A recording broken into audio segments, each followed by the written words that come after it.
كليب كاش، مقاطع فيديو ومكافآت. تطبيق محمله 5 مليون مستخدم. لو مهتم بجديد ومفيد في عالم التطبيقات اشترك في قناتي وأنا هقولك وظيفة كل تطبيق، مزايا وعيوب. طبعا التطبيق فكرته قايمة على إن أنت بتشاهد فيديوهات، فالفيديوهات ديت بتكسب من وراها أرباح.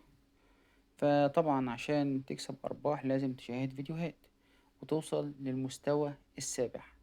ولو وصلت للمستوى التالت الرابع ممكن ينزلك للمستوى الأول تاني، ويقولك استمر في مشاهدة الفيديوهات عشان تقدر تسترد كل الكوينز الموجودة عندك فوق دي. وطبعا انت يعني ايه ضيعت وقت كبير في ان انت توصل للمستوى دوت، فعايز تكمل عشان تكسب.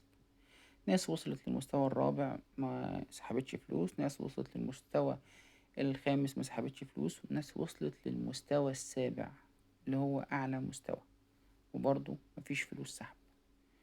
يعمل لك مشكلة ومبيسحبلكش فلوس. يبقى أنا ليه أضيع وقتي وأضيع مجهودي وأضيع الإنترنت بتاعي على تطبيق هو كل همه الربح من ورايا، لكن أنا مش أربح من وراه أي حاجة. طبعا ناس كتيرة كاتبة في التعليقات ده ممتاز، ده كويس، ده مش عارف ايه. حضرتك اقرا التعليقات السلبية.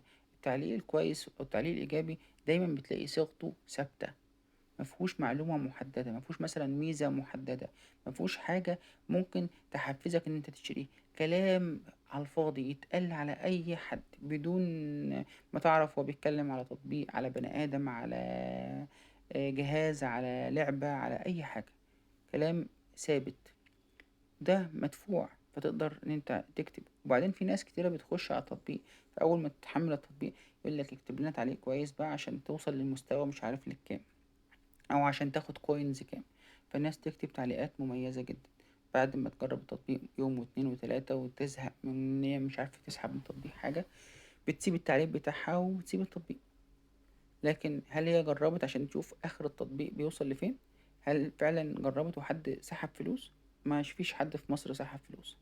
نصيحة مني، لو ما كنتش تعرف اي حاجة عن التطبيق وجربت بنفسك، او حتى ما جربتش وسمعت الفيديو ده، ما تضيعش وقتك، ما تضيعش النت بتاعك، ما تضيعش مجهودك على تطبيق هو بيضحك عليك، هو بيكسب من وراك، هو بينصب عليك هدايا وحاجات كتيرة. كل الكلام ده على الورق بلح، مش هتاخد منه اي حاجة. لو ما كنتش عارف اي حاجة عن التطبيق عرفتها من خلال قناتي، شير ولايك وسبسكرايب. لسه في 3 مليون تطبيق على منصة جوجل بلاي لسه ما اتكلمناش عنهم. يا ريت نتكلم عن كل تطبيق، واللي عنده معلومة في اي تطبيق من التطبيقات يكتب لنا تعليق تحت الفيديو عشان كله يستفيد. وعشان كمان نحارب الفساد ونحارب التطبيقات اللي كلها سرقة بيانات او سرقة اموال او سرقة مجهود ونت ووقت من عملاء تانيين. لو ما كنتش اعرف حاجة عن التطبيق وعرفتها من خلال قناتي، شير ولايك وسبسكرايب. واستناني تاني في تطبيق جديد عشان اقولك الجديد والمفيد في عالم التطبيقات. تعليقك بيفيد غيرك، ما تنساش تعلق لنا على التطبيق.